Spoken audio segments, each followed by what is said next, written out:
of freedom of conscience.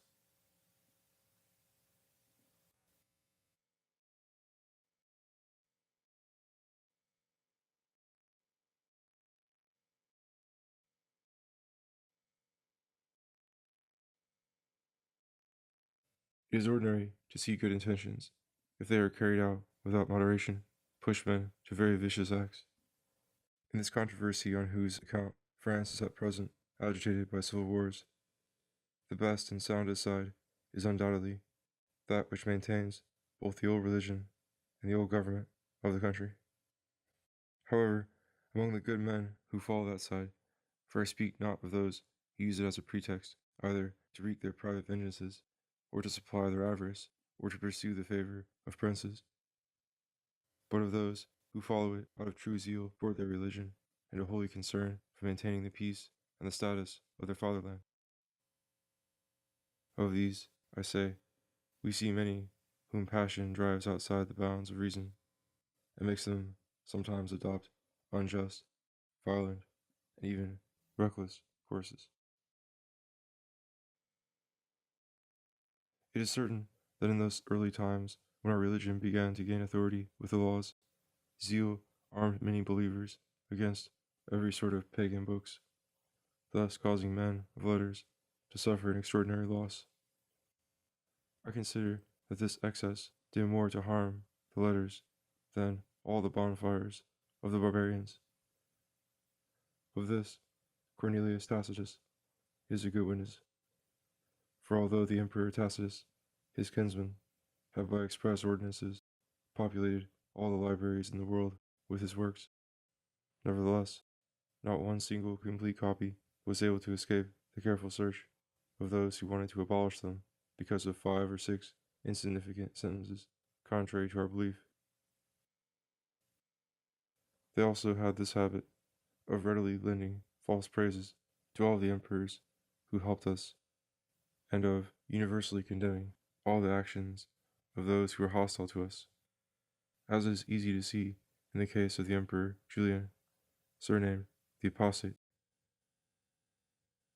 He was, in truth, a very great and rare man, being one whose soul was deeply dyed with the arguments of philosophy, by which he professed to regulate all his actions, and indeed there is no sort of virtue of which he did not leave very notable examples. In point of chastity, of which the course of his life gives very clear testimony, we read an action of his like those of Alexander and Scipio, that out of many very beautiful captive women he would not even look at one, and this in the flower of his age, for he was killed by the Parthians at the age of only 31. As for justice, he took the trouble to hear the disputants himself, and although, out of curiosity, he informed himself of the religion of those who appeared before him, at all events, the enmity he bore to ours carried no weight in the scales. He himself made many good laws, and cut out a large part of the subsidies and taxes that his predecessors had levied. We have 2 good historians who are eyewitnesses of his actions, one of whom, Marcellinus, sharply blames, in various parts of his history, that ordinance of his he barred the schools and forbade teaching to all Christian rhetoricians and grammarians, and he says that he could wish that action of his to be buried in silence. It is likely that if he had done anything harsher against us, Marcellinus would not have forgotten it, being very well affected to our side. He was a harsh enemy to us, in truth, but not a cruel one, for even our own people tell of him this story, that he was walking about the city of Chalcedon one day.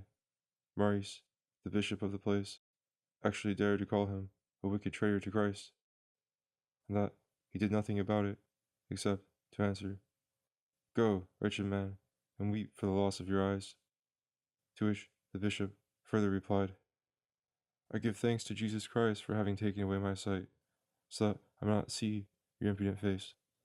In this, they say, Julian was affecting a philosophic patience. At all events, that action cannot be reconciled with the cruelties that they say he exercised against us. He was, says Eutropius, my other witness, an enemy of Christianity, but without touching blood.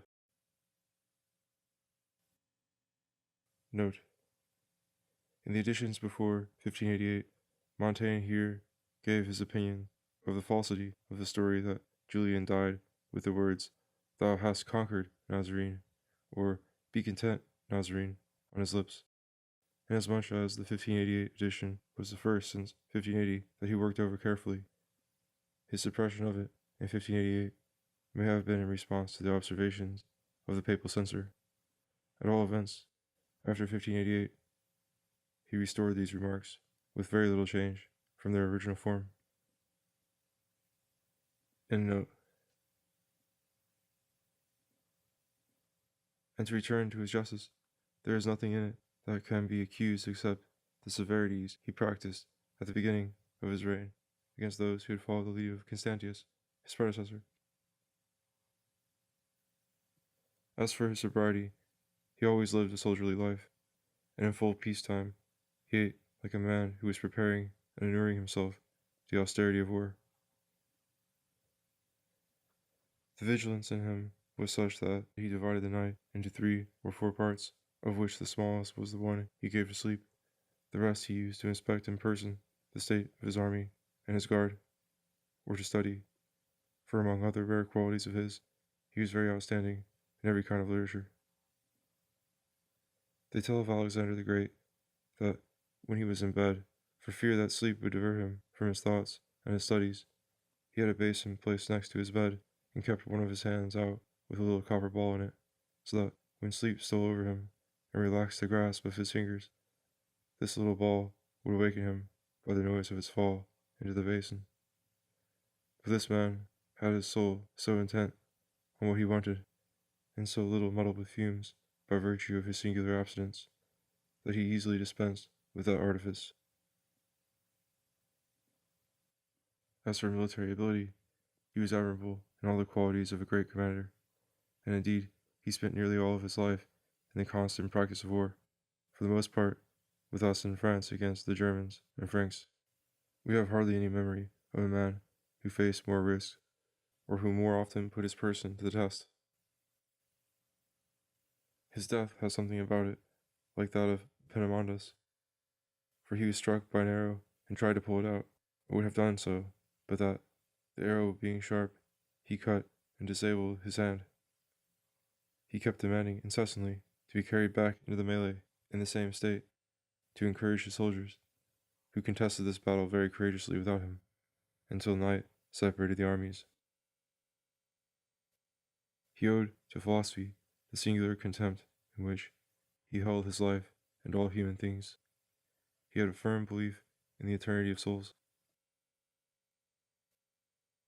In the matter of religion, he was bad throughout. He was surnamed the apostate for having abandoned ours. However, this theory seems to me more likely, that he had never had it at heart, but that, out of obedience to the laws, he had dissembled until he held the empire in his hand.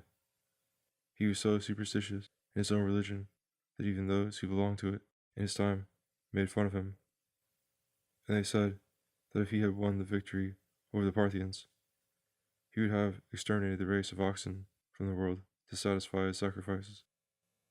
He was also infatuated with the knowledge of divination, and gave authority to all manner of prognostications.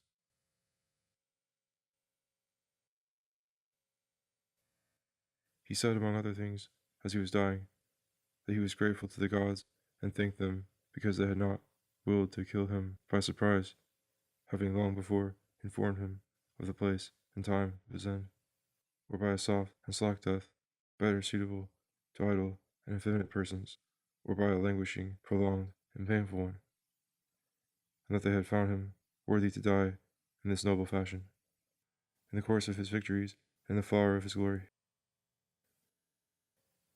He had had a vision like that of Marcus Brutus, which first threatened him in Gaul, and later reappeared to him in Persia just before his death. These words that they have him say when he felt himself struck, "Thou hast conquered, Nazarene," or, as others have it, "Be content, Nazarene," would not have been forgotten if they had been believed by my witnesses, who, being present in the army, noted even the slightest movements and words at his end, any more than certain other miracles the people attached to it.